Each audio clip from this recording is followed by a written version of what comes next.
No. Please, please, James. Holy Spirit, you do now. Now, please open my son. Please bring life back into John. Please. Please, God. Send your Holy Spirit to save my son.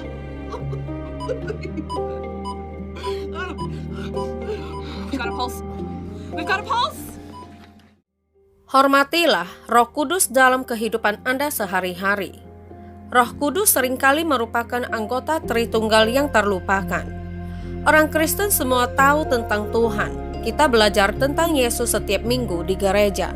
Tetapi bagaimana dengan Roh Kudus? Tidak begitu banyak. Beberapa memilih untuk menolak Dia sepenuhnya dan menjalani kehidupan Kristen seolah-olah Roh Kudus tidak ada. Lainnya tampaknya mengagungkan satu atau dua pengalaman gembira di atas semua yang lain dan mengurangi Roh Kudus dalam kebaktian.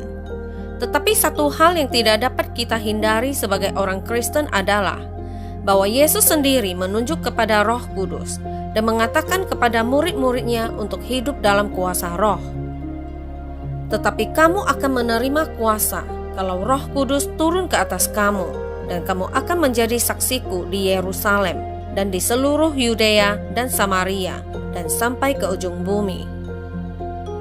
Apa yang mengikuti perintah dalam kitab Kisah Para Rasul adalah sebuah gerakan yang tidak seperti apapun yang pernah dilihat dunia, di mana sekelompok pengikut Yesus yang lesu menjalani kehidupan dengan semangat yang berapi-api dan menjungkar balikan dunia mereka karena Roh Kudus turun atas mereka. Kuasa dan potensi Roh Kudus yang sama itu masih ada sampai sekarang bagi semua orang percaya. Tetapi kita tampaknya melewatkannya. Sebuah survei singkat terhadap orang-orang Kristen dan gereja dapat memberitahu kita semua bahwa terlalu banyak yang tampaknya tidak hidup dalam kuasa Roh Kudus yang mengubah dunia yang dinamis. Jadi bagaimana kita kembali ke itu? Bagaimana kita bisa melihat apa yang terjadi dalam kitab Kisah Para Rasul terjadi hari ini? Seperti apakah hidup dalam kuasa Roh setiap hari pada tingkat praktis? Berikut adalah 5 caranya. Mendekatlah kepada Tuhan. Hidup dalam kuasa Roh Kudus dimulai ketika Anda mendekat kepada Tuhan. Pada Yakobus 4 ayat 8 berbicara tentang hal ini ketika Yakobus berkata, "Mendekatlah kepada Allah dan Ia akan mendekat kepadamu. Tahirkanlah tanganmu, hai kamu orang-orang berdosa, dan sucikanlah hatimu, hai kamu yang mendua hati." Langkah pertama ini adalah tentang niat. Ini tentang Anda hidup seolah-olah kehadiran Tuhan sangat penting bagi Anda, sehingga Anda bangun pagi untuk menghabiskan waktu bersama Tuhan. Pada Markus 1 ayat 35, memberitahu kita bahwa Yesus sendiri bangun pagi-pagi untuk berdoa dan menghabiskan waktu bersama Bapa. Jika kita ingin hidup dalam kuasa Roh, kita harus mulai dengan hubungan yang dekat dalam hadirat Tuhan secara teratur. Dan itu membutuhkan niat. Jangan heran jika kuasa Tuhan seolah-olah kurang dalam hidup Anda, jika Anda tidak pernah menjadikannya prioritas untuk menghadap Tuhan. Sisihkan waktu dari hari Anda untuk berbicara kepadanya. Hentikan segalanya, diam dan menghadap Tuhan. Itulah langkah pertama untuk hidup dalam kuasa Roh. Rendahkan dirimu. Jika Anda ingin dipenuhi dengan Roh, Anda harus mengosongkan diri Anda terlebih dahulu. Tuhan tidak akan memenuhi Anda dengan Roh-Nya jika Anda sudah penuh dengan diri Anda sendiri. Satu hal yang akan Anda temukan dalam kitab suci adalah bahwa Allah membenci kesombongan. Pada Yakobus 4 berbicara tentang ini juga. Tuhan menentang orang yang sombong, tetapi menunjukkan kasih sayang kepada orang yang rendah hati. Rendahkanlah dirimu di hadapan Tuhan, maka Ia akan meninggikan kamu. Yakobus mengatakan bahwa jika Anda sombong, Tuhan secara aktif menentang Anda. Banyak orang Kristen tidak akan pernah mengalami kuasa Roh penuh karena Allah secara aktif menentang mereka karena kesombongan mereka.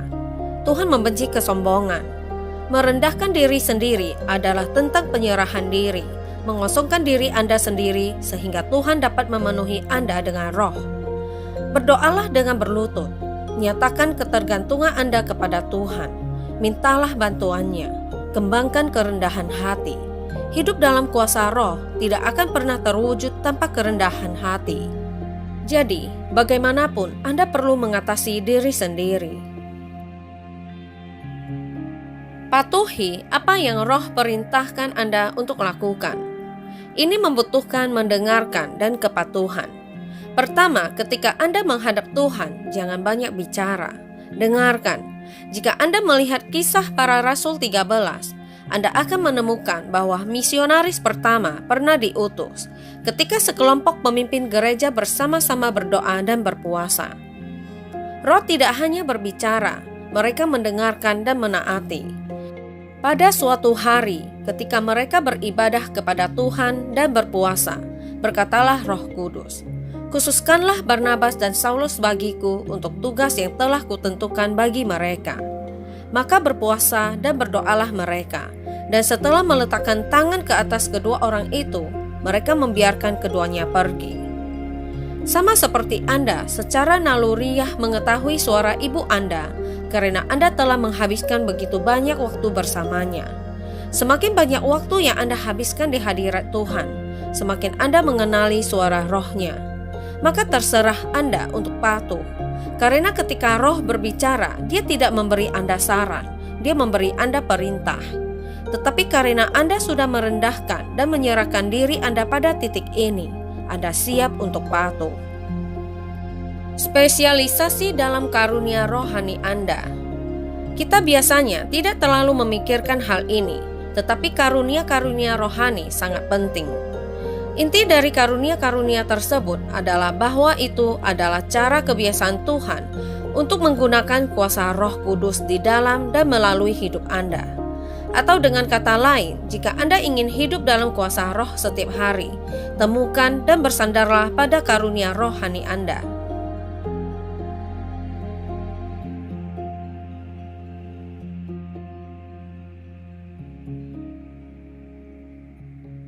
Mengkhususkan diri dalam karunia rohani Anda dimulai dengan mengetahui apa karunia rohani Anda. Ada tes dan kuis online yang bisa Anda ikuti. Jadilah bagian aktif dari gereja di mana Anda dapat memanfaatkan dan mengembangkan karunia rohani Anda secara teratur. Ketika Anda melatih karunia rohani Anda sebagai bagian dari tubuh gereja, Anda benar-benar menunjukkan kuasa roh dalam hidup Anda. Ujilah segala sesuatu terhadap firman. Ini sangat penting. Tanpa pengujian, umat Kristen bisa masuk ke beberapa area gila, dan umat Kristen telah melakukannya. Saudara-saudaraku yang kekasih, janganlah percaya akan setiap roh, tetapi ujilah roh-roh itu, apakah mereka berasal dari Allah, sebab banyak nabi-nabi palsu yang telah muncul dan pergi ke seluruh dunia. Hidup dalam kuasa roh tidak meniadakan kebutuhan akan firman Tuhan, tetapi bekerja bersama-sama dengannya. Nilai Alkitab adalah bahwa ini adalah firman Allah yang diilhami. Tuhan telah berbicara kepada kita tentang kehendaknya di sini. Itu tidak berarti bahwa Tuhan tidak dapat berbicara kepada kita di luar Alkitab. Tuhan ingin berinteraksi dengan Anda setiap hari melalui Roh Kudus. Tetapi itu bukan berarti bahwa Allah tidak akan memberitahu Anda sesuatu melalui Roh Kudus yang bertentangan dengan apa yang telah Dia katakan kepada kita melalui firman-Nya. Itulah mengapa Anda harus tahu apa yang Alkitab katakan, karena itu adalah batas dari mana Tuhan berbicara kepada kita melalui Roh Kudus. Hidup dalam kuasa Roh setiap hari tidak harus menjadi pengalaman yang sulit dipahami atau mistis. Ada cara praktis untuk merasakan kekuatan itu setiap hari. Mendekatlah pada Tuhan, rendahkan dirimu, patuhi apa yang Roh perintahkan untuk Anda lakukan. Spesialisasi dalam karunia rohani Anda, uji segala sesuatu terhadap firman. Jadikanlah kelima hal ini menjadi kebiasaan, dan jangan kaget ketika Roh mulai menunjukkan kuasanya di dalam dan melalui hidup Anda.